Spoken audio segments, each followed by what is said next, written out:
What if you were afraid of nothing? Nothing. Man, beast, financial, bankruptcy, nothing. Do you understand what that would mean?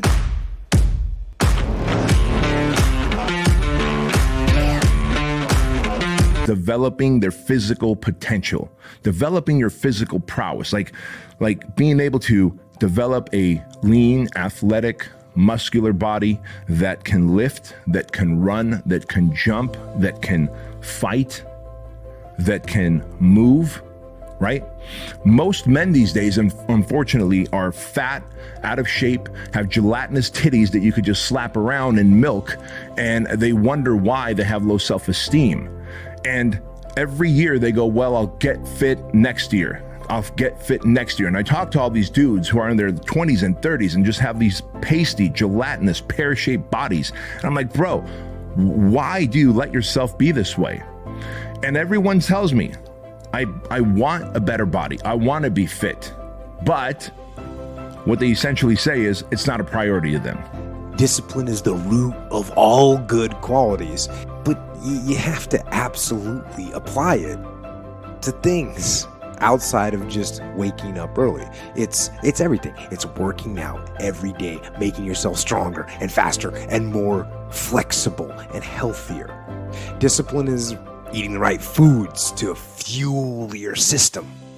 It's about disciplining your emotions so you can make good decisions. It's about having the discipline to control your ego so your ego doesn't get out of hand and control you.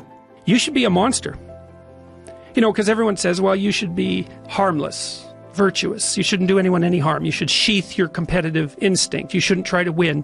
You know, you don't want to be too aggressive. You don't want to be too assertive. You want to take a back seat and all of that. It's like, no. Wrong. You should be a monster, an absolute monster, and then you should learn how to control it. Do you know the expression, it's better to be a warrior in a garden than a gardener in a war? Right, exactly. That's exactly it. Yeah. And when that thing tells you to quit, you look at it in his eye and say, I ain't going nowhere. I will break you before you break me. You will not defeat me. You will not destroy me. Some of you are so ignorant. You've been through so much hell. You gonna quit now? You should have quit 10 years ago when you got raped. You should have quit 10 years ago when he walked out on you. You should have been quit. You don't quit now. It's the 10th round. You got 2 more to go. And when you get to success, it's not about skill. When you get to a certain level of success, it's about stamina. It's about stamina. It's about you won't break me. You can't take me. I fought too long. I fought too hard. If I was going to quit Satan, you should have got me a 17 homeless. You should have broke me when I was eating out of trash can. It's too late now. It's too late. You should have broke me a long time ago. I'm unbreakable now. Your only chance at this point is you got to kill me. Martin Luther King, you got to kill me now. And then when you kill me, MLK, my legacy will live. We're running at 40%, most of us. You know, because we're half in and half out.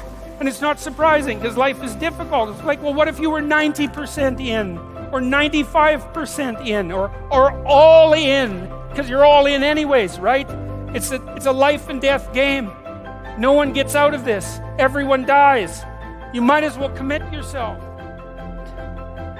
And often people won't specify their goals too because they don't like to specify conditions for failure.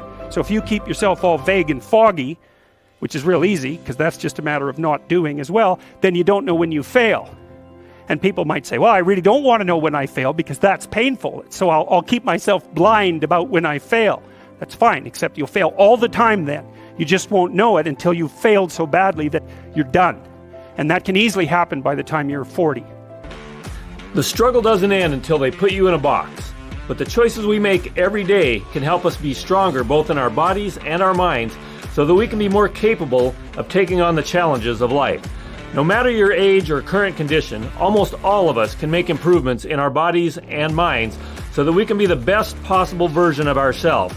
And by doing that, we can be the men or women that help elevate and support our families, our communities, and maybe even the world. Thanks for watching.